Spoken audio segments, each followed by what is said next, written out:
Where we go. So, Watto Internet, welcome to this 25th of March 2024. Good grief. I know. It's April this coming weekend. It's Easter this coming weekend. Yes, it is. How? Why? What? I don't know. I don't know. As you can see, it is just Erica and myself here and now. I'm told that Gary and Ember will be with us. I think they're both doing life stuff at this stage. Not entirely sure when and where. Jen, I think she said she's got herself a new job, which yeah. I mean, good for her, but at the same time, I want it. We need Jen.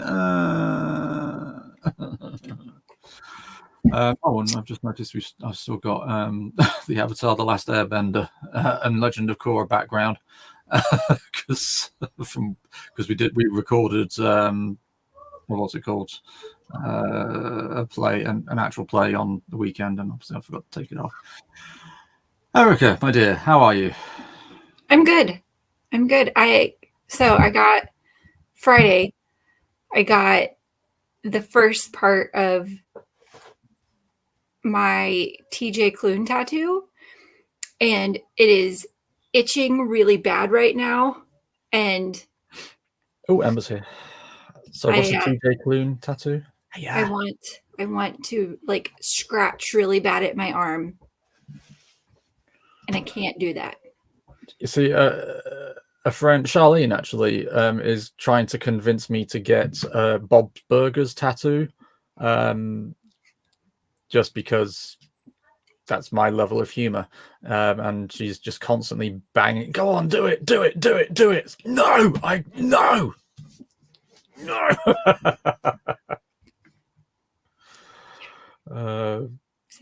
But as soon as this one's done, I will post pictures. But it's not done yet. So talk of the devil. Hi, friend. Yeah, already. And hi, Miss Ember. Hello. I'm sorry I'm late. My child asked me to take him to daycare with his dad. So he was just like, "Are you taking me too?" And I was like, I guess I am. That's the enthusiasm I like to see. I couldn't leave him on his own. So yeah, I'm a little bit late, but hi, I'm here. Sorry I missed last week. And you have a new tattoo, Erica? I do. That's why I was on Friday. We started the upper part of my geek sleeve, and it is this it's a ridiculous TJ Klune tat. Like it's gonna be like, people are not gonna understand any piece of it unless they have read his books. Which one's TJ Klune? The House on the Cerulean Sea. Yes, that's his most popular one. I keep meaning to read some of his stuff, but there's this thing called time, and apparently it it is required.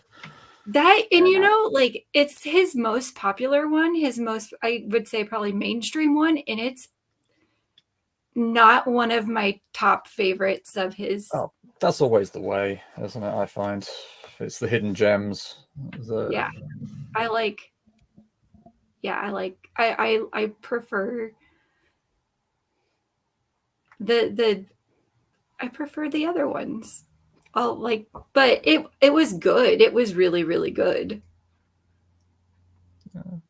So, but it's just going to be like, my upper arm is just going to be TJ Klune ridiculousness. And so what have you actually got on there? What unless it's just a picture of his face, which it's not. It's actually so I had this inspiration picture of a girl holding a book in front of her face, so like you could only see the top of her head, holding a cup of coffee or tea or whatever, and then around the outside of her head, like around the top of her head, there's like these symbols from different books. So there's like the Deathly Hollows and something from like the Percy Jackson series and a couple of other like symbols from really popular books. And so I took that inspiration and had my daughter take a picture of me holding the first book of his that I read in a shirt that I had made from one of the books of his. And so then it's just gonna be freaking, it's just ridiculous. Good for you. And I love it. Can we Good see for the you. progress so far, or is it Okay, yes, you take can. it off? It's Sorry. it's so it still has the Oh, the stuff on saran, it. yeah. Oh, Mhm. hey. So, Oh my god, that's awesome. That's a cool, like, illustrative style. and then there, that's like, Oh, that's amazing. I love that. Radical. Very Yeah. radical. And the Um, bee. I see the bee. yes. The bee and So the tea. the B, so the T is from, the T thing is from Yeah. Under the Whispering Door, and the B is from John and Jackie. Oh, see, I thought the bee was just because bees and bee people and you and loving I bees. mean, well, so as I was reading through all of these, I'm like finding key elements that because I knew that I was going to do this tattoo. And I was finding key elements that I thought would be cool. Well, when I was looking back through them, I'm like, what in the fuck is this bee about? Like, I could not remember because I blasted through so many of these books. Mhm. And John and Jackie is not one I think I will have the emotional ability to ever reread because it hit me so hard in the feels. Ooh. And so I just went into the digital version that I have of it because that's the only way you can buy this one. And just looked up B until I found like what it was about it. I was like, oh, that's why. Charlene loves it as well. It's going to be really cool. And when I think about it, like on the back of the book, there is a sack of potatoes, and I just giggle because of what the sack of potatoes. There, I have a sack of potatoes tattooed on my body, and it's hilarious. That's I thought it- hysterical because Manny Fuego starts with a sack of potatoes. Yes, yes, it does. And That's like, exactly where my mind went when she I know, I said was like, that, wait. It all it's started with the potato. it's ridiculous. It's ridiculous and hilarious, and I love it. And this is what literature can do to people. Indeed. This is what we Wow. hope to inspire people to get our masterpieces that we are writing tattooed on their bodies in weird and mean, mysterious ways. If someone's ever inspired to tattoo something from one of my novels on their body, I will be just so like, oh my God. Like I drew a tattoo for a friend. It's a stormtrooper. And even that was incredible when he finally got it done. 'Cause I was like, oh my God, I drew that. Like I did the concept art for that, and it's on your body forever. So imagine like it's your own IP and just crazy pants. V for Vendetta tattoo. Tell us more. There's a lot you could do with that. Do words. Remember. You could do a Guy Fawkes mask. You could do. So today, let's not get distracted. So today, Amber, you suggested a topic of conversation, and I've already forgotten what it was. Something to do, was it descriptions, wasn't it, or character development? Yeah, it was kind of a little bit of both. It was character development, and the thing that I had with regards to that is how alike or unalike our own selves are our main characters, or how alike us do they tend to be.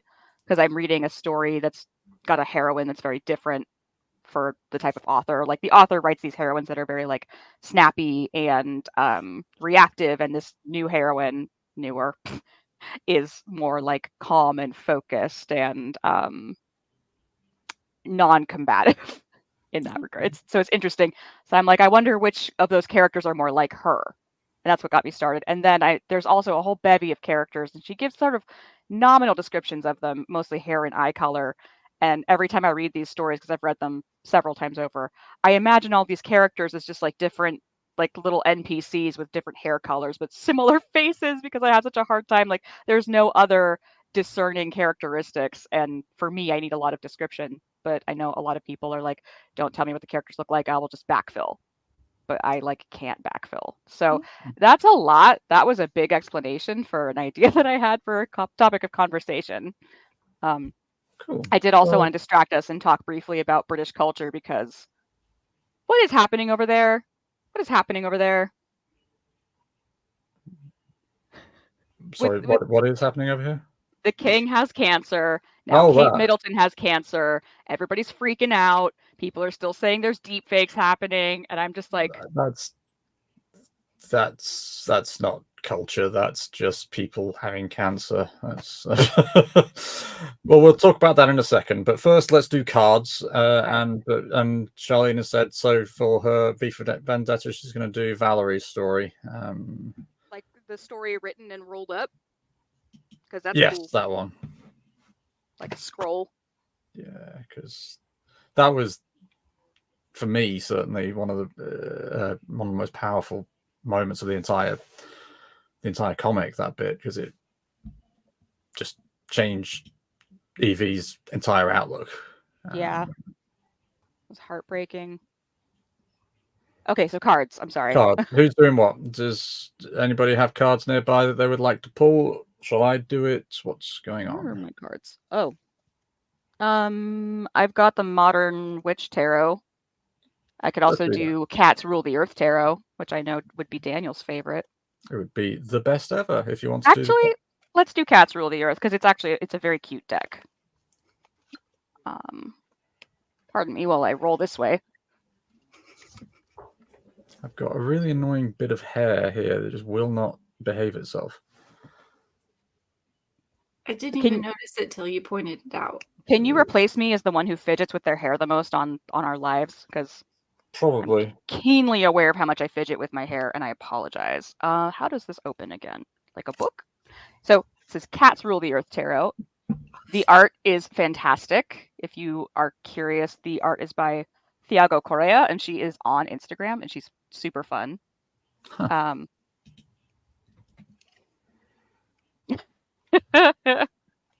And the book, the squishy Persian cat. So I know, like, we're not all cat lovers here, but it's oh, and then here's the cards. It's just such a cute, like, oh yeah, open your mind and the answers will find you, and there's little cat skulls, and yeah, so a very cute box. Friend sent this to me, so I feel good using these cards because. And I also have Chaos Desk today, so I apologize. All right. Consult the cards. I'm going to do my best not to think about the monarchy right now to mess up our card reading. We have to create a segment of monarchy talk.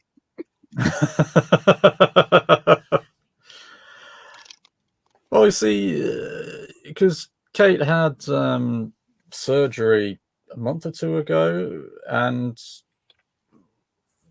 we were all aware of that. And then she was out of the picture for a month or so because she had just had surgery. We were all aware of that. I mean, come on. A, that's what happens, and B, they'd specifically said it beforehand. I know, and people just went banana crackers anyway. They were like, "Where's she gone?" And I'm like, "She's had surgery. Leave her alone." Exactly. Now I understand that she actually released a broadcast. It wasn't just, oh, she's got cancer. She actually, I think she released a video or something like that. So, and I'm like, that's awful. I mean, as you say, the king has cancer as well at the minute. I'm so sorry for William. But I confess, to me, that's all it is. It's quote unquote just people being ill, and I don't know how that's a cultural thing. It just people living in this day and age of conspiracy theorists and assholes. I mean, I can't imagine the amount of abuse that she must have gotten just because people are dicks. Now, see, you did Monarchy Corner while I was pulling the card. Darn it. All right. We're going to put a pin in this. Hi, Kraken. I have Hey, pulled Kraken, hope you're doing all right, mate. Nope. the Queen of Wands. Queen of Wands. Ooh. Focus. Don't focus on my face. Just focus on this thing. There's sunflowers. He's pretty. So, I actually pulled this upside down, too. So I'm going to read the meaning and then the upside down meaning because it's quick. The Queen represents a warm-hearted, nurturing, confident person who may be influential at this time. This card embodies the qualities of loyalty and intuition. It may be that you are in need of advice or help, or that you have to develop this dimension of your personality. This card can also imply successful creative or business ventures. Reversed meaning, a mature person who can be controlling and vain. You may have suffered a loss of confidence or be overly dependent on others. Have faith. I would have preferred her right side up. So it was a much nicer reading. It is a kitty, Kraken. This is my kitty tarot deck. Cats rule the earth. My cute little tarot deck. Thoughts, feelings. As you were reading that, I was thinking about the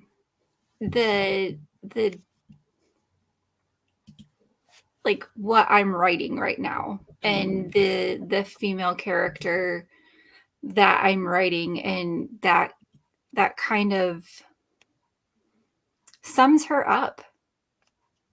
Dan, what about you? So there is a very big personal aspect to that in terms of needing to, about confidence in relation to a controlling and not necessarily all supportive individual. But in terms of writing, in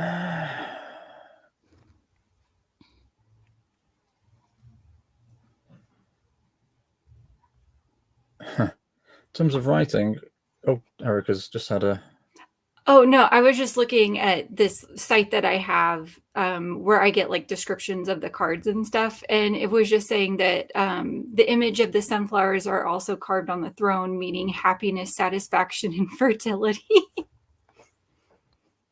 The fertility thing's important.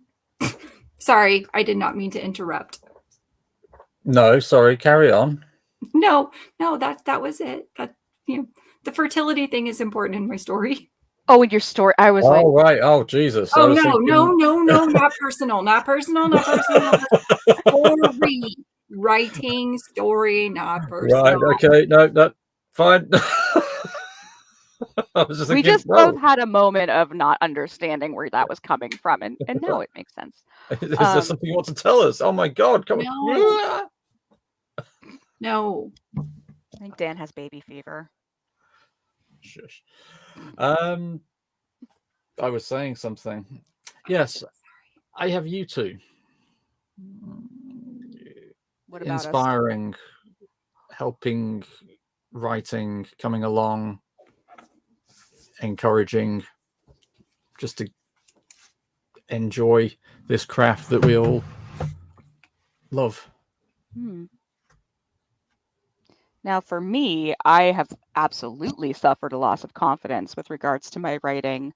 Not because of Manny Fuego, because that's great. Though I am like running up against not having the money for ISBNs right now, which is very frustrating. But I'm looking back at everything I wrote in November, and I'm like, was this a terrible idea to rewrite this part of the story? Should I have just cleaned up what I had? And this is really melodramatic and silly, and who's going to like it? And who's it for?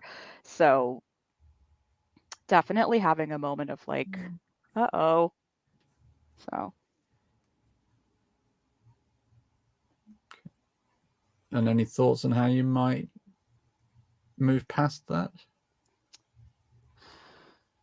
I think I just have to finish what I started and see if it's okay. I do still have the original draft, but it's I don't think I've ever gone through something like this where I have just been so unsure of my own creative writing, and I don't like it. No.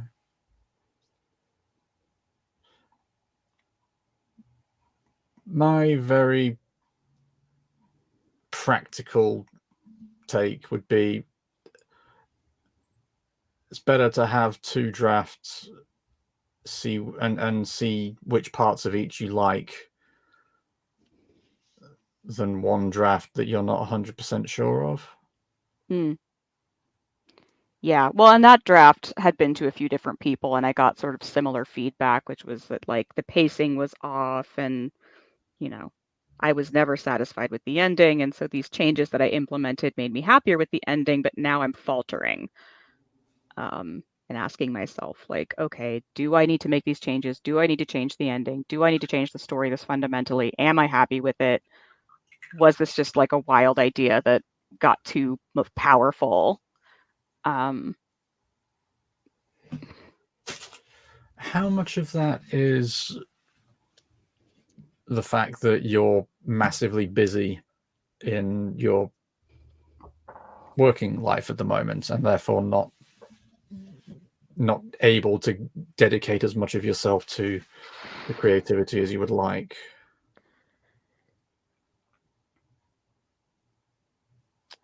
I don't know. I don't know that it's that. I don't know what it is. I can't point to anything in particular, to be honest with you. Like there's no one cause. I'm just in this very strange headspace with my creative work right now. I mean, maybe it's work, but I can't say for sure. So the card kind of rings true in the reverse form, the reverse take. Yeah, for me, sure. Yeah, definitely. So I'm distracted because the chat's going off. Yeah, Kraken's been doing it. So,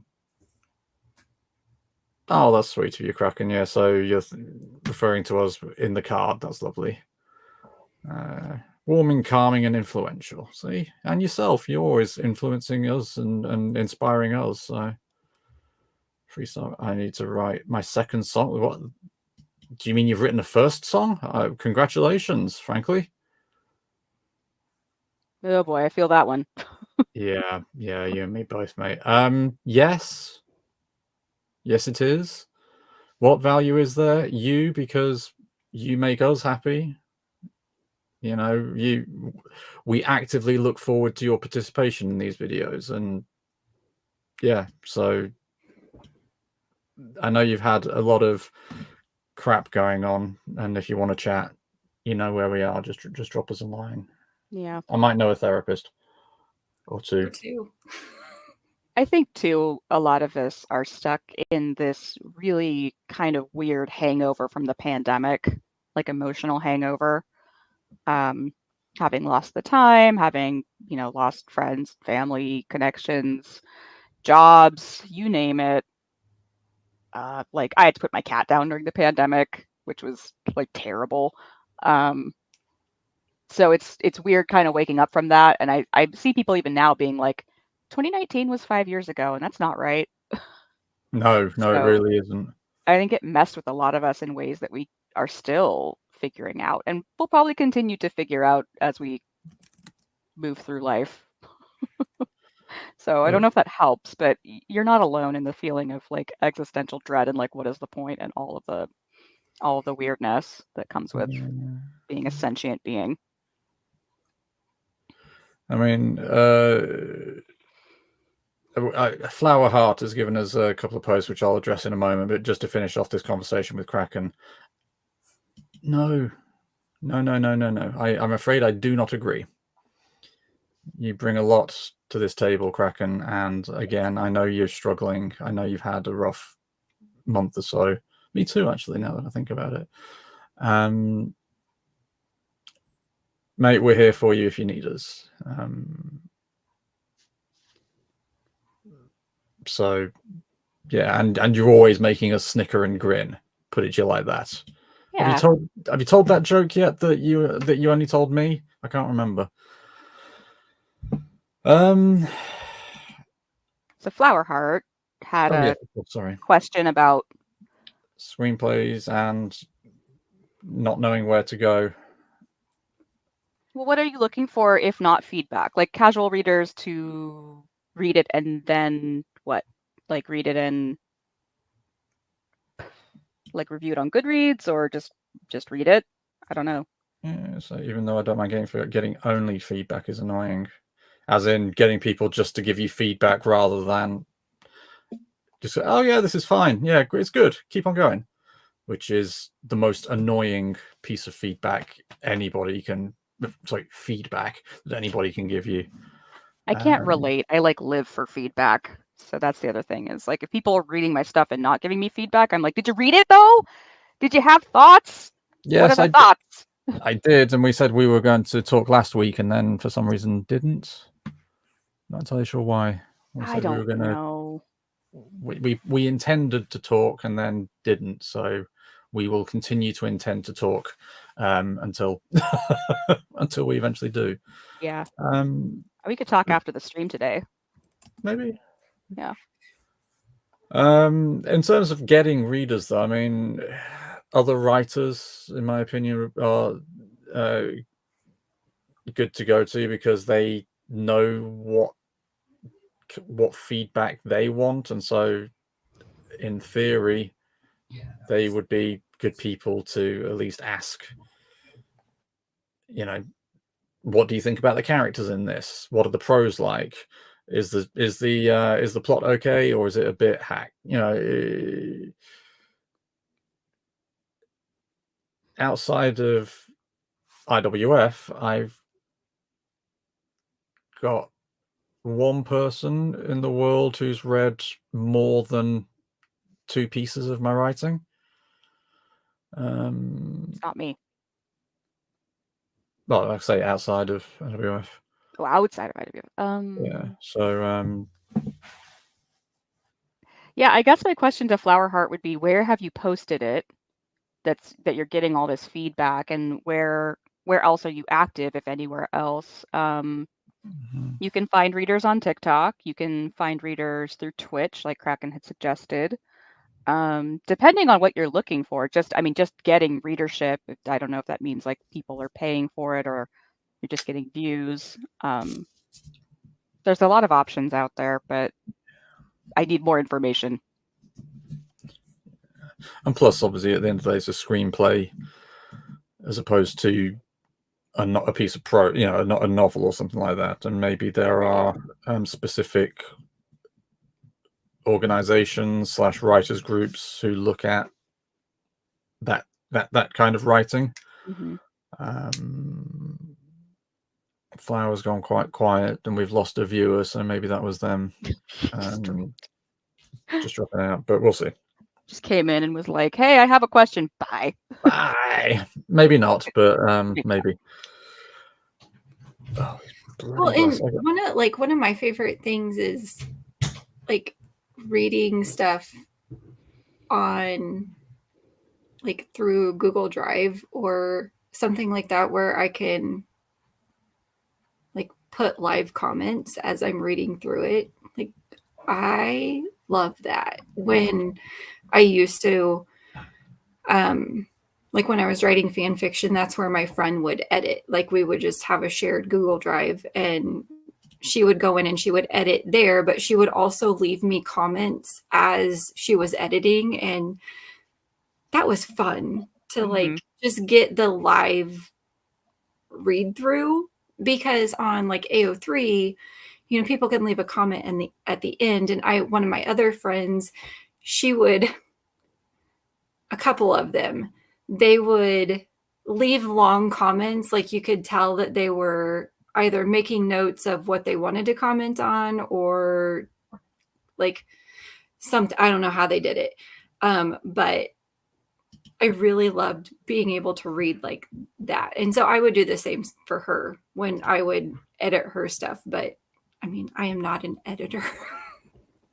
I would give content feedback for sure, because Commas and I don't get along. I just want to put them everywhere. So many commas. I had the same experience. I had a friend who was working on editing my fantasy novel, and they left comments and stuff in Google Docs, and it was just so like, and then I had to move everything off because they started, having some dubious practices with their AI training, and I was like, no, you're not going to have my manuscript here for you to. They were like, we swear we're not going to look at your stuff for AI training, and then there was a report that they totally had. So, like, great, get out of here. People are great, aren't they? They are, and I can't verify whether or not that's true, but just out of an abundance of caution, that's when I got Scrivener and just moved everything onto Scrivener. But yeah, it sucks because I do miss that functionality. I don't know if Scrivener has that same ability where people can come in and just like look at your stuff and comment. But so, your friend, I wrote a few drafts of a novel with a friend, and we created a website specifically for the drafts or short stories associated with it, background history, and we've got tons and tons of pages of multicolored script. So I write something and then she responds in, I write something in blue, she responds in red, I respond in green, she responds in, and yeah, just throwing ideas at the wall and just working out an entire novel. It's cool. Yeah, Scrivener is amazing. I've never used it. I will say I'm mad because I bought Scrivener on my iPad and you cannot have this, like, if I want it on my Mac, I have to buy it again.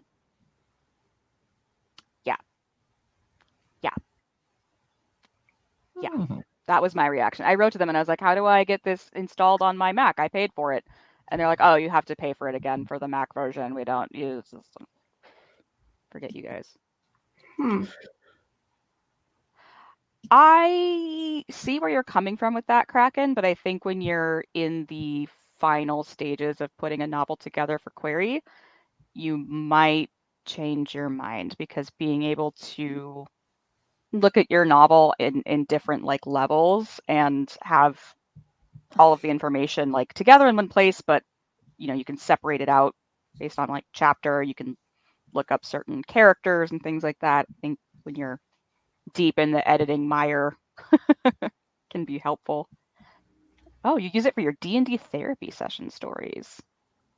I like it. Yeah, oh, I can see why that would work, actually. Yeah.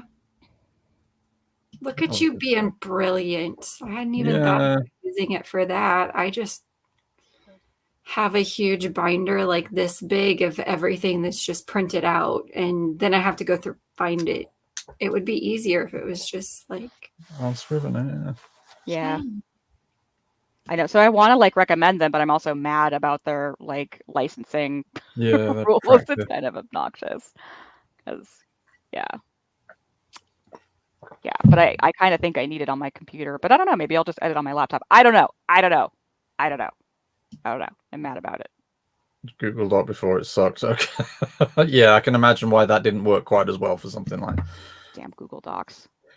Yeah, I'm actually with Kraken on this one. I just have tons and tons of Word documents. Each story has its own folder, which has characters, character backgrounds, drafts of the story, plan, outlines of the book. I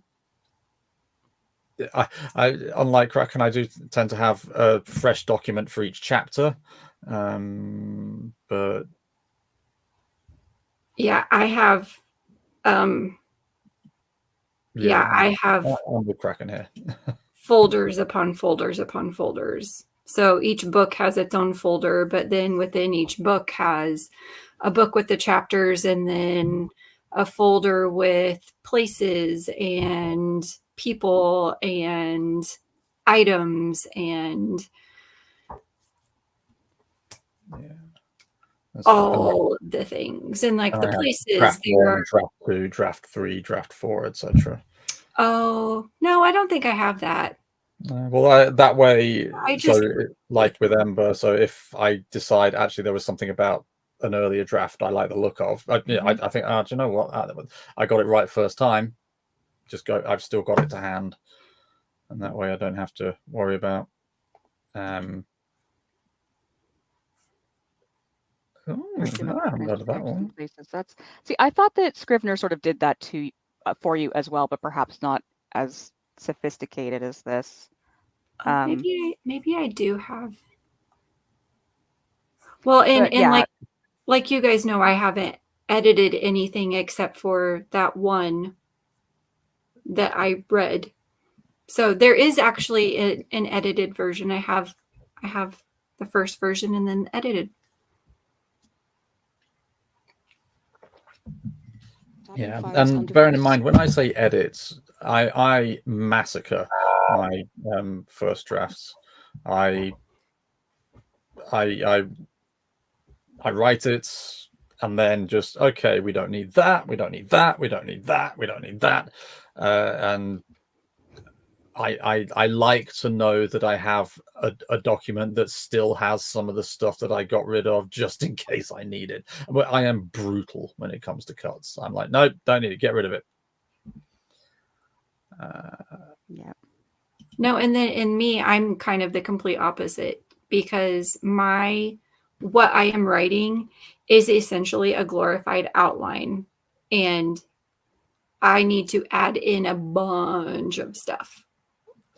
Mainly, I'm going to get us back on track here, because this is a great segue of descriptions, because I really suck at descriptions because, like I had talked about before, what is the word now?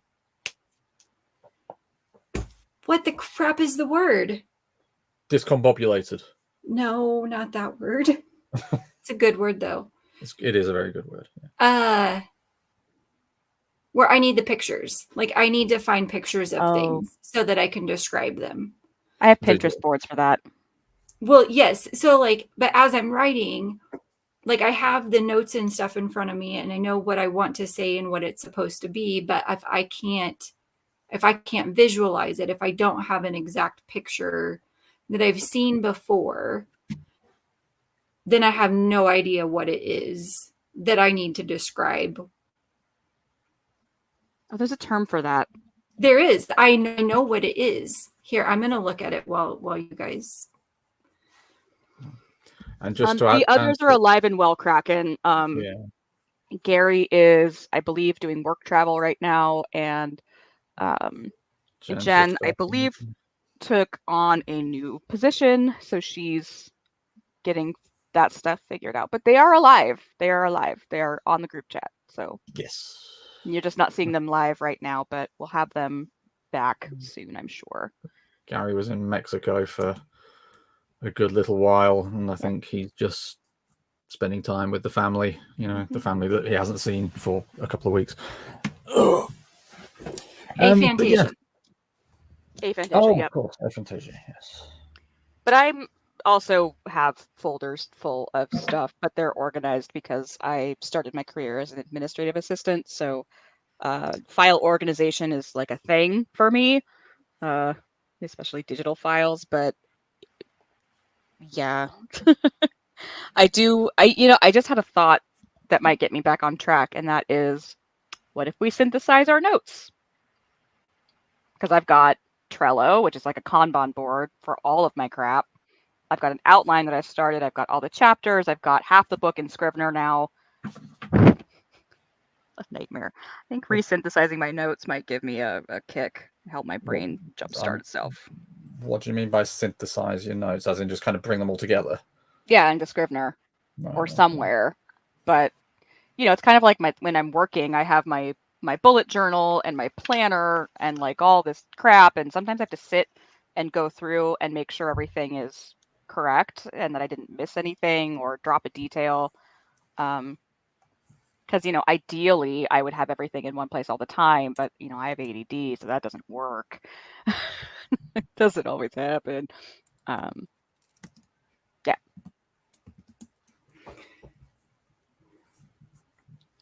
Yeah. So sorry. No, I for a very long time identified as a planner.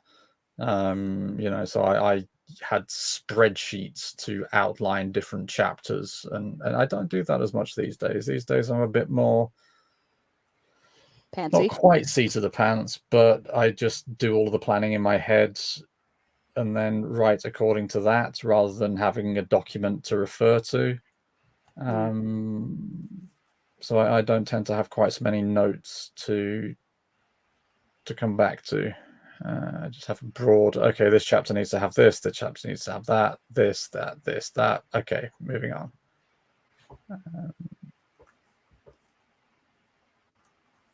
Erica, you're very busy over there. What's going on? She's spending No, money, I I'm think. just like I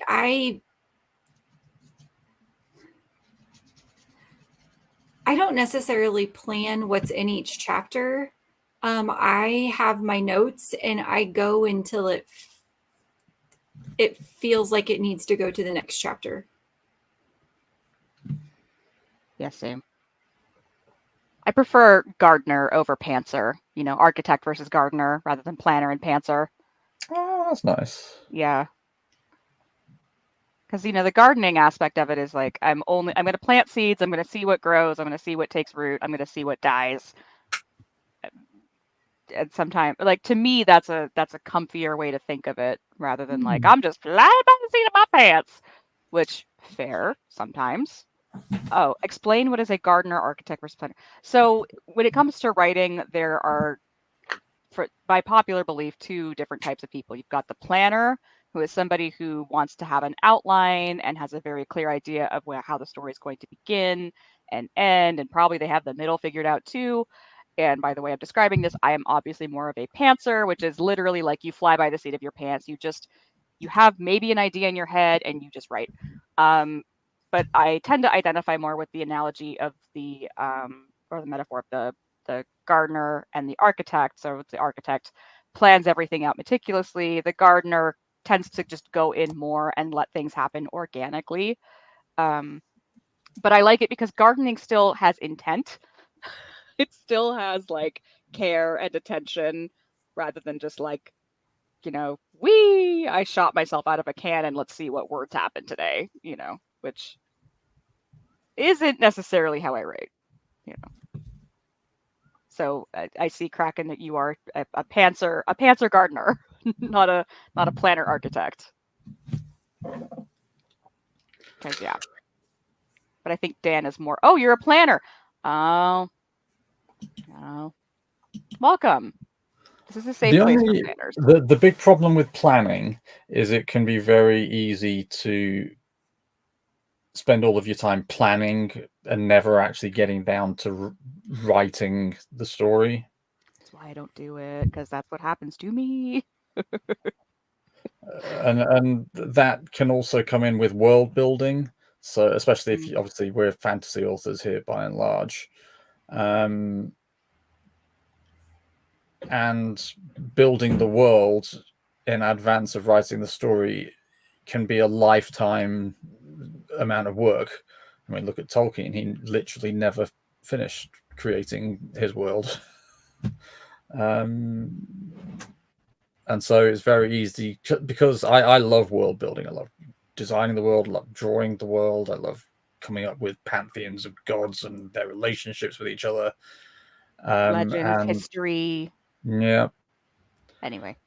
And that isn't writing the story that needs to be written before I can sell it, kind of thing. It's like nobody ever told Tolkien that. Yeah, but also he wasn't doing that. Most of it was just for him. The whole publishing didn't come until much later.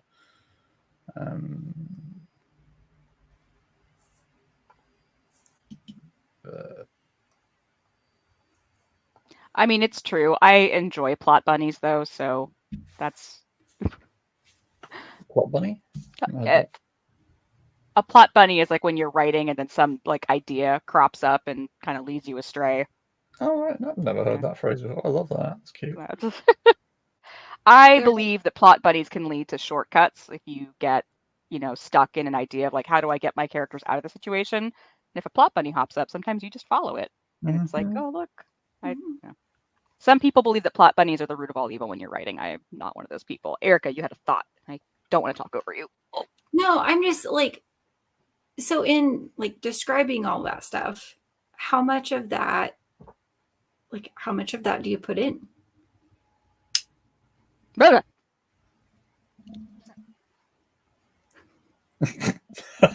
I'm sorry, there's a house fire down the road. Oh, I'll be right back. Yeah, go and sort that out. yeah. Yeah, But like, so when hello, Tiny Irish. Viking, how you doing? Thanks for joining us. So that's kind of thrown us all. Yeah. But like, so when I was reworking the first chapter that I had read, I'm constantly, I remember kind of constantly going back and forth. Okay, is this too much description? And am I not putting in enough description? Do I need to, when I get ready to publish this, I'm even thinking, I'll be back in a few minutes. I'm sorry. No worries. Try not to die. Be safe. I'm for people like me who really struggle with the visualization of things. So I saw the first Harry Potter movie before I read the books. And I am kind of glad that I did, because I could then picture those characters as I was reading the books. Like I didn't have to imagine what they looked like. And I loved that. I didn't have to imagine what Hogwarts looked like because I had seen it. And so like for me, that was really, really helpful. And so like, I've even thrown around the idea of when I get ready to publish these books, like I said, I have folders and folders and folders of all of this inspirational artwork that I've been pulling from. Do I just post that? Like, this is what I'm envisioning for these people, for people like me who struggle to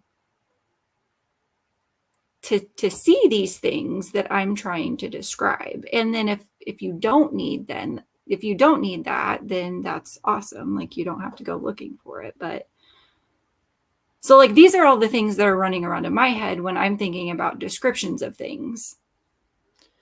My immediate, I like the idea. My immediate concern would be in terms of copyright, and I don't know if I would have to go and find where I got all of it from, which would take forever. And if that was what I decided to do, I would totally take the time to do that, because I want to give credit to.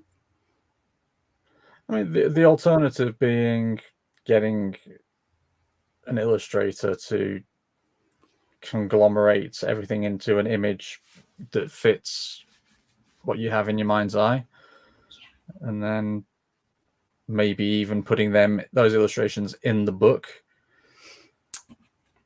But yeah, gonna do a little bit of that for sure. Already have one.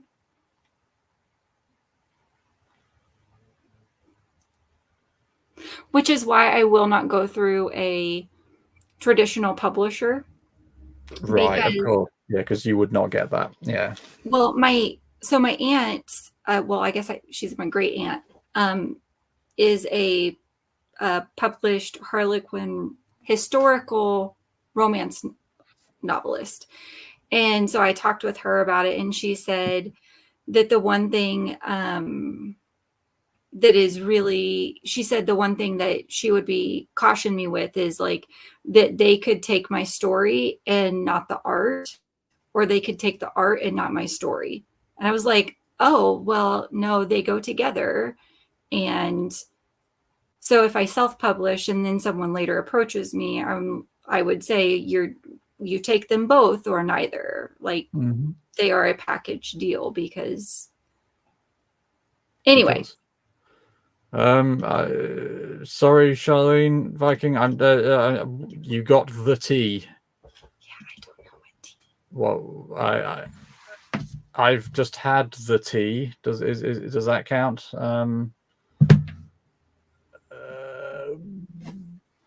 Give us more to go on, lovely. Sorry.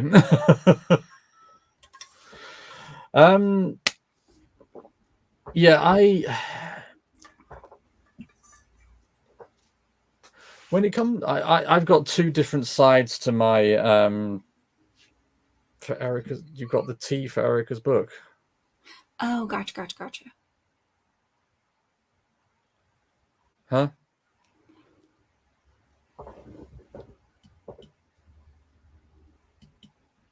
Oh, the sneak peek on what there's going to be artwork. So you've got the T for Erica's book, and then you went, "Oh, gotcha," as if you understood. So Well, like but Charlene then said there's a sneak peek. The sneak peek that there's going to be artwork with it. There's going to be artwork incorporated in it. But what's that got to do with T? The T is like they got the gossip. T is like slang for gossip. Oh, is it? Oh, yeah.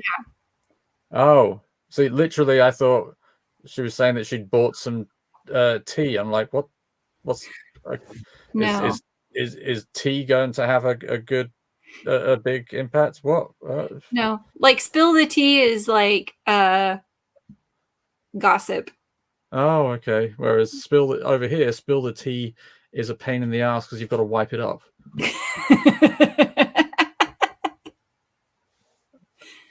I got you. Kraken, no.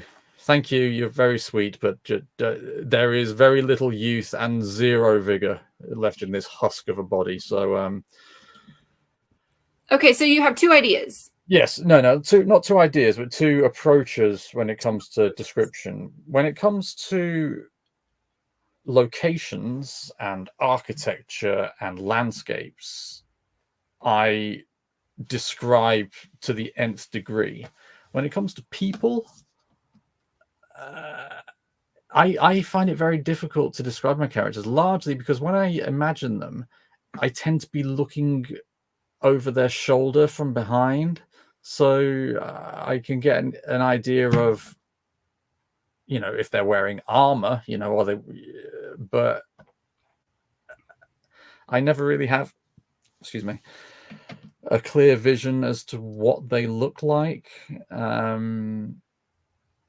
So yeah, I don't tend to put much in the way of character description in there. I will describe things like weaponry and kit, but in terms of color, eyes and hair, sometimes I will put it in there and then completely forget about it. So I would not be surprised if the same character goes from blonde to ginger to brunette over the space of a couple of stories. But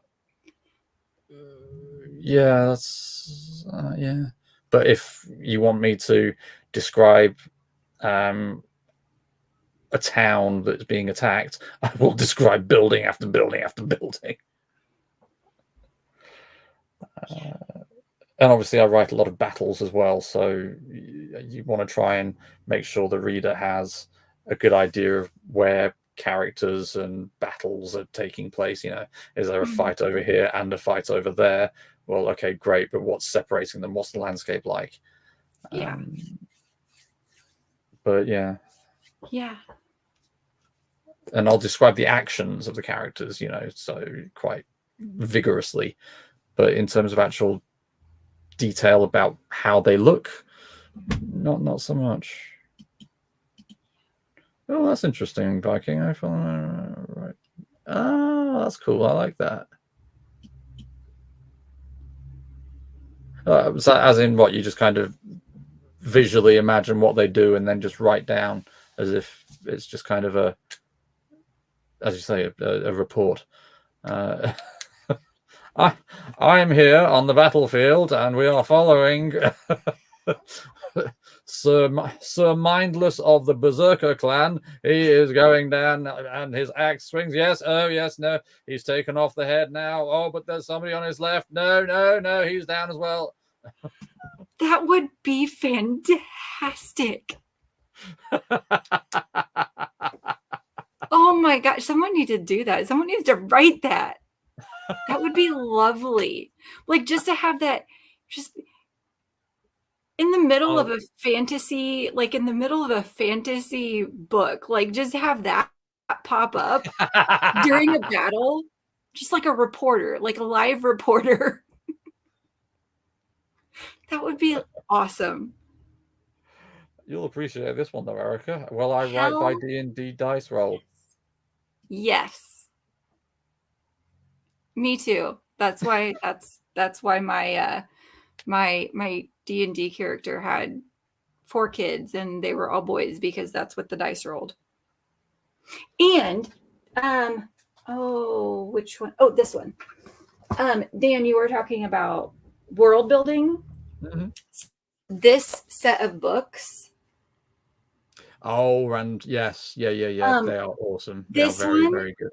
This one has like you can build a whole world starting with the Pantheon, and then you can roll how many continents there are, and then within each continent how many countries there are, and who is the ruler of each country, and what are they like as a ruler, and what are the different terrains of like within the country. Like this book gets ridiculously in like detailed.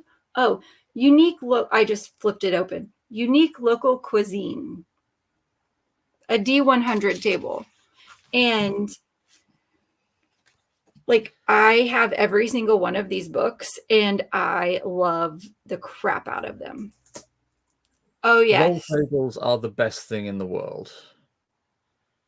See, Tiny Irish and I just did like that scene from Step Brothers. Did we just become best friends? I think so. Hi, Hi. is everything okay? Yeah.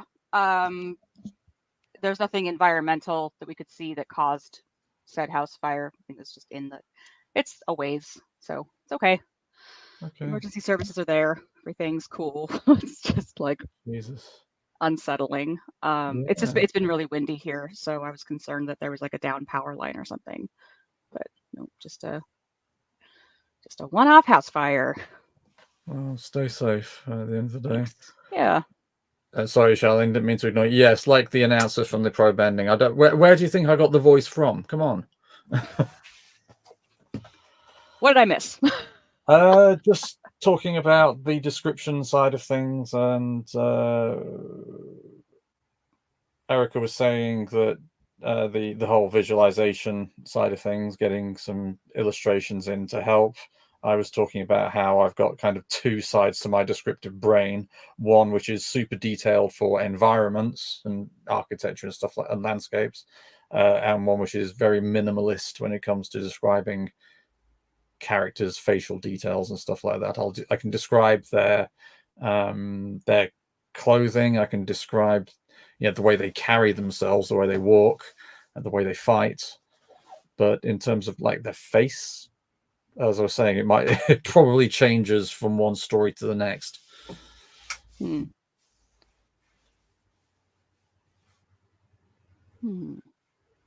Erica, do you tend to describe your characters in a lot of detail, or? Once I find the picture of what they look like, yes. Got it. I will describe what they look like and what they're wearing in a lot of detail. But I also try and do that as much as I can when I find the pictures of what it is I need to describe. Got it. Which is why there are so many highlights in my drafts right now, because I know that there are things that need to be described and people that need to be described that I just don't have pictures of just yet. Is it every character that has to be described, or like mostly the primary characters? I don't know. Not. See, and then that's where like I'm wondering, am I describing too much? Oh. I mean, sorry. I was just gonna say I have a balance where it's like if they're a character that's going to come back and recur, then you've got to have some description. If it's like a servant or something like that, that's just there for the scene, I might give you a gender Yeah. I might say they're tall if there's more than one servant, the tall servant, but like not. Whereas like for main characters, I give you at least one detail outside of like hair, eye, skin color that is interesting so that you can differentiate them. Like this character's really tall and muscular, or this character has a bent nose, or this character has really full lips and really dark eyes, or like, I don't know, or really bright eyes, really like saturated or something like that.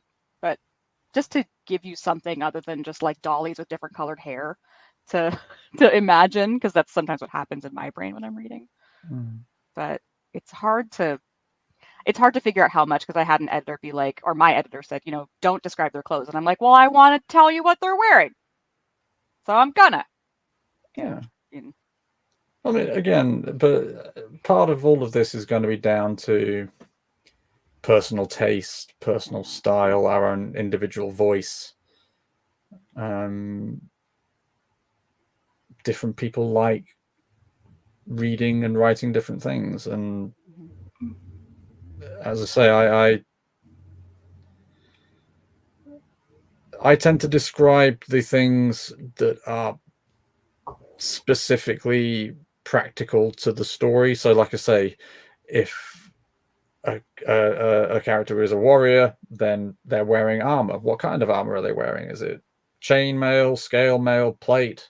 You know, how does that impact their movement? How do they swing their particular sword? You know, how do they carry themselves rather than limiting it strictly to physical descriptors? I like that. Yeah. Well, and like the clothing and I don't like in Alana's story, it's not all about. There are certain places where I do describe clothing just because it kind of denotes social class, depending on what they're wearing and when and how. Yeah, see, for me, clothing denotes like cultural background, because my world has had like a diaspora, and then actually what I call the ingress, where everybody went back to their homelands. But within that, everybody's kind of like caramel and queer and all mixed up. And so you've got, you know, different styles of dress in each region, but some regions are more metropolitan, so you'll see mixtures. So if you come across a character in the Eastern region who's dressed like a Western noble, then that's like worth noting for my own geopolitical machinations within the book. So Yeah. I'm like, it's not just there because it's fun, but it is also fun because I like fashion. Yeah, and if you enjoy that, then who's to tell you that you can't? My editor. Which I think we just have a difference of opinion when it comes to that kind of thing. I think he just doesn't like, you know, to have to like wade through clothing descriptions, and I'm like, deal with it. This is my story. I had fun. Like I had to find, because there was another character in our party who ended up stealing 6 outfits from this like upscale shop. Love it. That was a gnome. I played a half elf, and so he stole them and stuck them in my bag. He's being a little shit, is what he was doing. But so I asked my DM, I was like, okay, well, can these clothes fit me? And my DM's like, yeah, go crazy, whatever you want them to look like. And so, of course, me being me, I spent hours on the on you know the net finding what did these 6 outfits look like. And you better believe that as she is unpacking her bag that night, she is pulling out these 6 outfits, and they are going to get described. And one of them might be full leather. Because I can. Why not? Because why not? Yeah, very. But well, it was very roguelike, I'm thinking. Yeah, went from very rogue with a blink ability, but that's beside the point. Like, love it.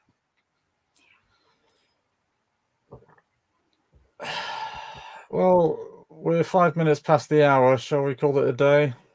Yeah, I'm concerned my power might get cut, so Yeah. I should call it a day.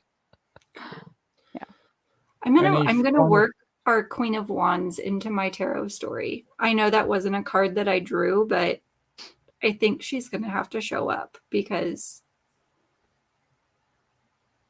Because that fit. That's So cool. thank you for drawing that card this morning today, Amber. Not this morning. You're this welcome. afternoon. You're welcome. You're welcome. And I have her upside down on my desk right now.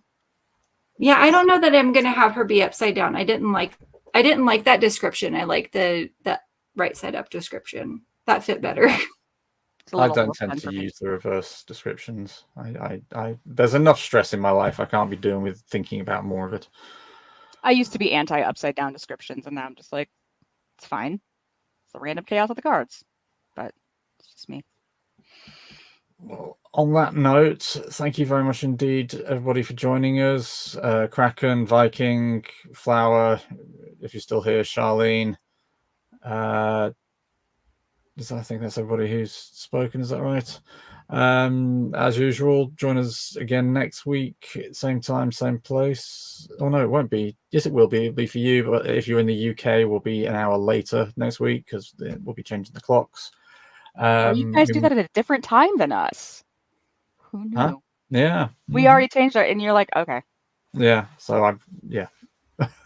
The clock changed. We'll talk about it next time. Yeah. Might do something Friday. Depends on if people are available, B, if any of us remembers. But other than that, thank you so much for joining us. Have a lovely week. Enjoy your writing, and we'll see you next time. Bye. Cheers.